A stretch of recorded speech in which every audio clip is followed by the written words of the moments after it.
I'm not doing the translation work that's really easy. The machine did that for me. But I'm dedicating some of that time I've saved towards the research element, and I'm improving it. And then I'm very happy to send that off to a client because it's the machine's opinion and my opinion together. Today we're here with Sarah Hopkinson, a Brit living in Nice, France. So finally I have someone in the same time zone as me. Makes a difference, right?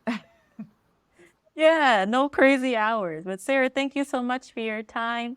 This is going to be a really interesting one because you grew up as a clever hybrid with French and English. So let's jump in right there. Why did you decide to take it a step further? Some people, they go somewhere on holiday or on vacation and they're like, yeah, I can speak this language, but it's just a visiting thing. Why did you decide to move there? I started studying French in high school, so I started when I was about 11. But before that, I knew a little bit from traveling to France and from speaking a bit of French with some of my family. My granddad was very passionate about languages in general and French in particular.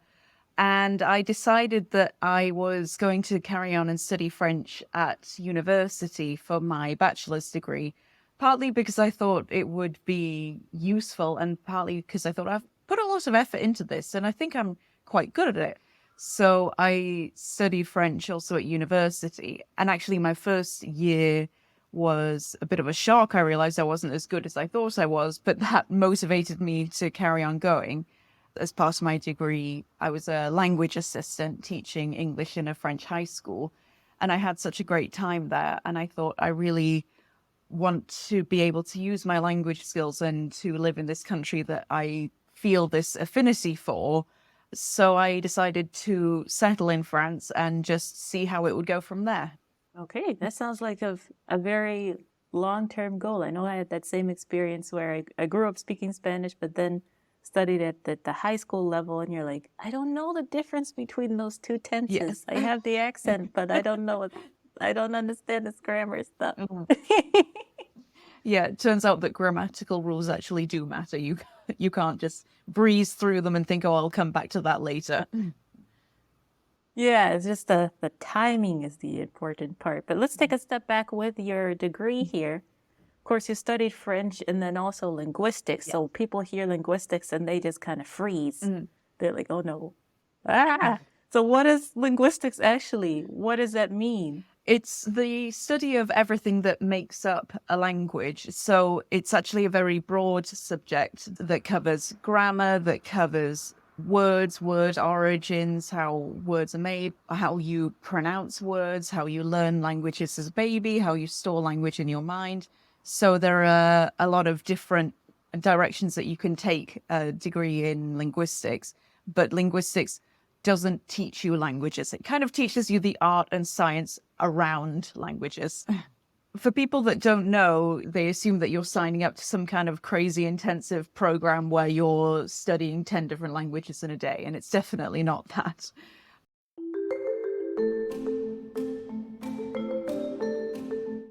Okay, so then take us through your path of how the study of French and linguistics leads you to be the podcast copywriter that we know now. How that's like, what?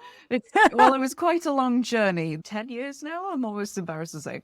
So when I left university, I kind of thought, oh, I'll just get a job. And it turns out that it's quite hard to get a job. So I decided that I wanted to have a job where I would be able to use my French language skills. But I found that quite hard to find whilst living in the UK, actually, because people wanted, the jobs I was applying to, they wanted somebody who could speak perfect French. And my French is very good and competent, but not perfect. And at the same time, I thought I'm really ready for a life change. I want to do something that's quite different. So I thought, well, I'll just move to France and I'll find a job where they want someone who speaks French and perfect English. I started out first as an au pair with a family just to have time to settle in and adapt and kind of find my bearings in the region because I'd never lived in this region before in the south of France. A little while after that, I moved to doing an internship, and then I had a job for 5 years after my internship, where I was writing content and doing some translations. They did a big wave of redundancies in 2021 due to COVID. So I had the experience of going through redundancy in France, which is a whole level of complicated. But from that, I decided that I was going to set up my own business, and that's the business that I do today, where I'm a copywriter and a translator. And through that, I kind of identified some of the specialisms that I have within my skill set. Translating marketing copy where the quality of the translation really matters, because they want to speak to the target audience in a relevant way. And because I know British culture and marketing and how it works, I can do a translation that's more culturally appropriate. I really love podcasts, and I wanted to have an opportunity to include them in my business in some way. And so I also built a content marketing service for podcasters as well. It's an interesting area of translation, and it's one where there's still so much need for human touch. I mean, speaking as many languages as you do, how people interpret things is very, very different, and how you speak to people in different languages is really different. And one small mistake could mean that somebody picks up a completely different meaning or association with what you're saying, which wasn't at all intended. It's work that requires a lot of thought and cultural sensitivity. Yeah, there's one notorious example. I can't remember which car maker, but they had a make that was called Nova in English, and in Spanish, Nova means doesn't go. Yeah. Yes, that's the kind of thing where it would really pay to have someone who speaks that language in the boardroom making those kinds of decisions.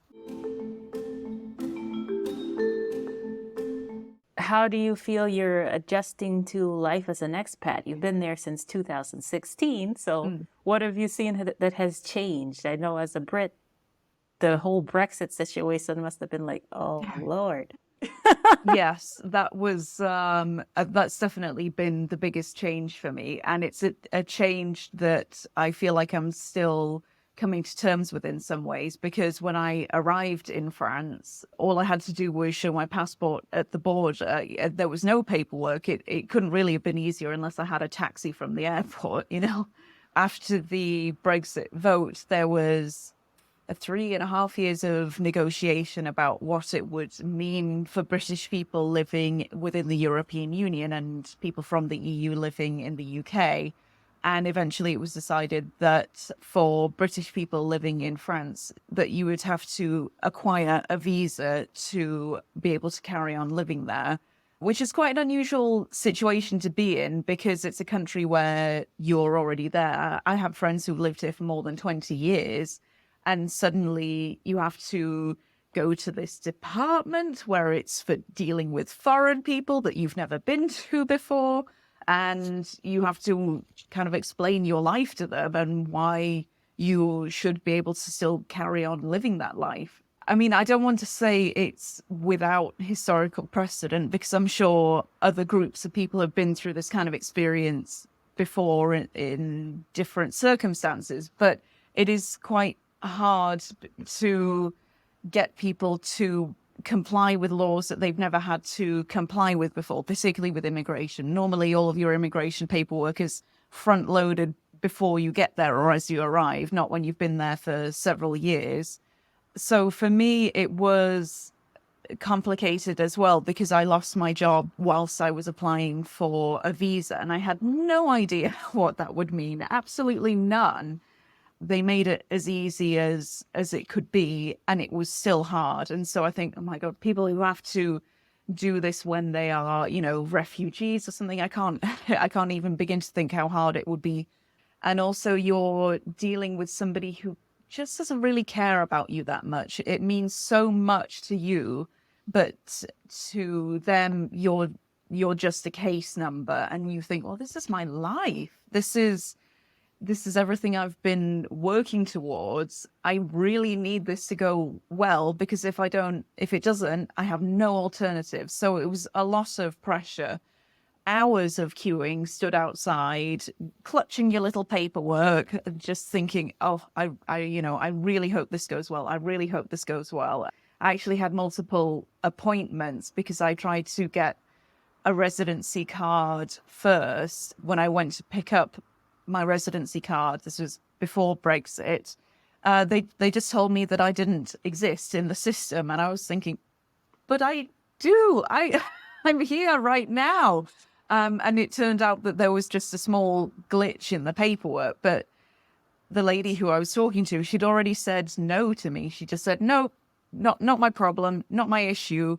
And she turned away, and I had to really sort of plant my feet in the ground and say, we need to look again, because I can tell you all of this information. I can show you that I exist. So you have to really push and push and push just to get somebody to go a tiny bit beyond what they're expected to do. And then, of course, in the end, my card has sort of fallen down the back of a drawer. They found it and they gave it to me, and it was okay. That was the card that I had to trade in to get my post-Brexit card. And my post-Brexit card got lost in the post for weeks. There was a lot of anxiety around the whole process. And again, I'm thinking, and this is in theory the easiest version of immigration that I'm dealing with. And I'm coming with privilege of being white in a predominantly white country where I can speak the language, where worst comes to the worst, I could afford a lawyer just in case, and it's still hard. Guys, if you're listening to this, this is where it's very important, even if you're just a visiting expat, to learn the language well enough to advocate for yourself. I know I've had that happen to me twice. One time with my driver's license, to get it switched over to the German license, I just had to go pick it up. And the lady said, no, you have to wait in line. I'm like, your colleague told me I just need to come to the door, tell you who I am, and pick it up. 2 minutes. And it was just like a back and forth with this lady for 5 minutes. And thankfully someone else heard. And they're like, okay, hold on a second. Please come here. Sit down. Here's your license. All right. Thank you. Have a nice day. If you're in a situation where you can't have that conversation, if they just say, no, and they start walking away and you're like, and you don't know what to say, yeah, you might have some problems. So if you're not at a level, everybody, where you can defend yourself at an appointment, if you have a friend that is at that level, make sure that you bring someone with you, or you find some nonprofit or other service that can bring an interpreter or a translator to go with you, because working with bureaucracy is a pain in the butt, especially when it's something you need that they don't really need from you. And it's also important to understand the rules of your new country, whether that be the social rules or what your rights are. I know a good site for that is expatita.com. They have a lot of different cultural nuances and other things that you need to know, even about how to get a license or a visa in those countries. That's helped me a lot, because if you ask your friends that are from there, they've grown up with that and they don't realize that there's a difference, or they don't really know how to explain it. They're like, you just go to this place and do this thing. And I'm like, you need to back up like 10 steps. I don't know what you're talking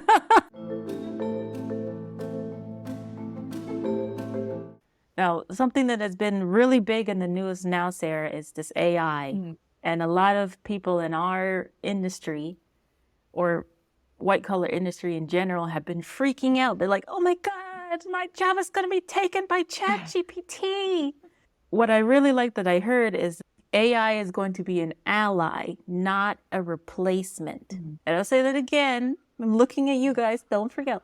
AI is an ally, not a replacement. So let's talk about how that is. Sarah, how would this affect podcasting, copywriting, content marketing in general? Where do you see this going? That's a really good question, and it's a huge topic. I think that there are a couple of different ways to look at AI and its role in these industries.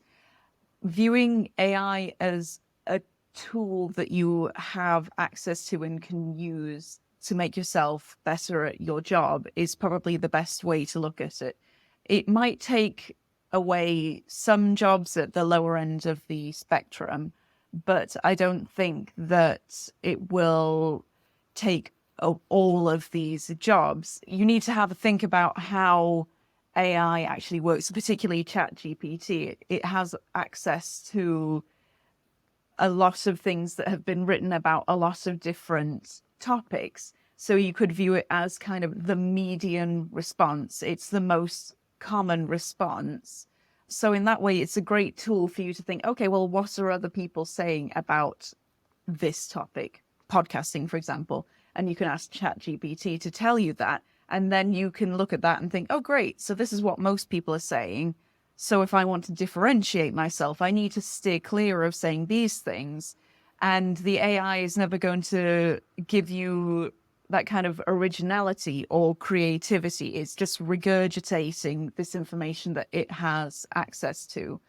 And as a translator, I use translation tools, even for the work that I do with my clients. I'll put certain text through translation tools, but I would never just copy and paste what the translation tool has said and then send it to my client. I that would give me anxiety even thinking about doing it, because generally, actually, I find translation tools are really good, particularly with English and French, because they're quite common languages, so very common languages. But when I read through, I will always change some of the text, at least, let's say 25 to 30% of it, I will change myself based on what the machine has said, but also based on my knowledge, experience, and research. And those changes are the most important changes. So really what I've done is save myself a lot of time, because I'm not doing the translation work that's really easy. The machine did that for me. But I'm dedicating some of that time I've saved towards the research element, and I'm improving it. And then I'm very happy to send that off to a client, because it's the machine's opinion and my opinion together. Yeah, that's a very good practical way of explaining it. On my end, I use it mostly to create a transcript for the videos that I'm making, and that helps me with my editing process and the copy that we create with that. But I think this is actually going to be a blessing in disguise for a lot of us creatives, because with so much internet in our lives, I think sometimes we get like decision fatigue, and then you have to remember how to do something, like different processes that you only use it once every couple months. So this, as you are saying, will free up our brains to refine what pops out of the AI and just reach another level. Yes, exactly. I think refining is a really good way of viewing it. You need to get familiar with using these tools and then build them into your processes bit by bit. And that might look different for different people according to what kind of a creator you are. But it can save you a lot of brain effort. As I said, it can be useful for just that kind of preliminary research where you think, well, what's everyone else saying about this? How can I be a little bit different, or how can I add a twist to what the machine is giving me? And I've seen some really good examples of people who compare, for example, marketing slogans of what ChatGPT has said versus the line that the company ended up going with. And you can see that those ones are more creative, more unexpected, more funny. Maybe there's payoff in the sentence as you go down because it's a play on a common expression or some kind of pun, whereas the chat GPT might just say, oh, try our fresh new product, but it's not very interesting compared to something that I came up with myself.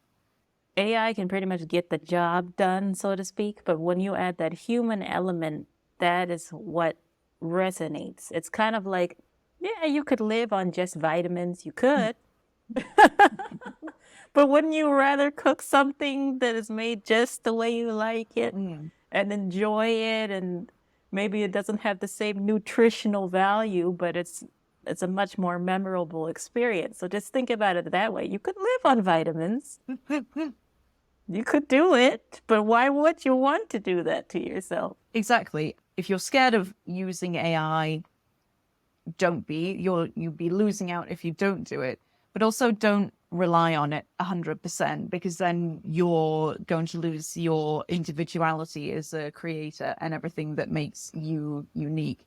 ChatGPT couldn't tell you your life story. You could give it the basic facts and it might inject a little bit of emotion, like, oh, I felt sad when I moved away from my family, but it's not going to give you the lived experience that you had, that you can express in your unique way to an audience that you know.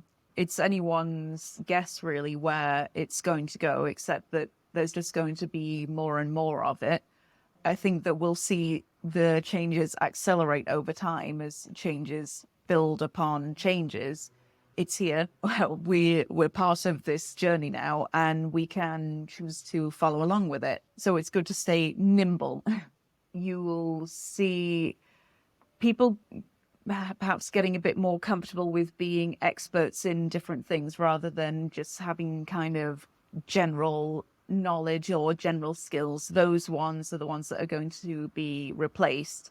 But, there's a difference between crunching numbers and then being able to interpret the data and say, okay, so this means that our next step should be. So that's when you get really into that kind of strategy side. So maybe you should think about yourself not just as a content creator, but also a content strategist who's making informed decisions about what to do next. Very great points. Now, Sarah, if we want to hear more of your insights or to work with you, where can we find you online? Well, I'd love to work with anyone, particularly if you have a podcast and you want to talk about remarketing your podcast content. You can contact me on my website, which is copyhop.co. And I'm also on LinkedIn under my name, Sarah Hopkinson. I work with podcasters who create kind of educational content, particularly people who have a small business and they use their podcast to advertise that business. Anything in those fields, or I also work with copywriters as well. And I help you to look at the podcast content you already have and to remarket it into something new and fresh and different. Well, thank you so much, everyone, for listening to this all the way to the end. I hope you're a little bit less afraid of AI now. And hearing Sarah's story, just know that there are different seasons of your life. You're not really sure where something is going. Just ride the wave and see where you end up. This is GabyV for Clever Hybrids, and we'll see you in the next one.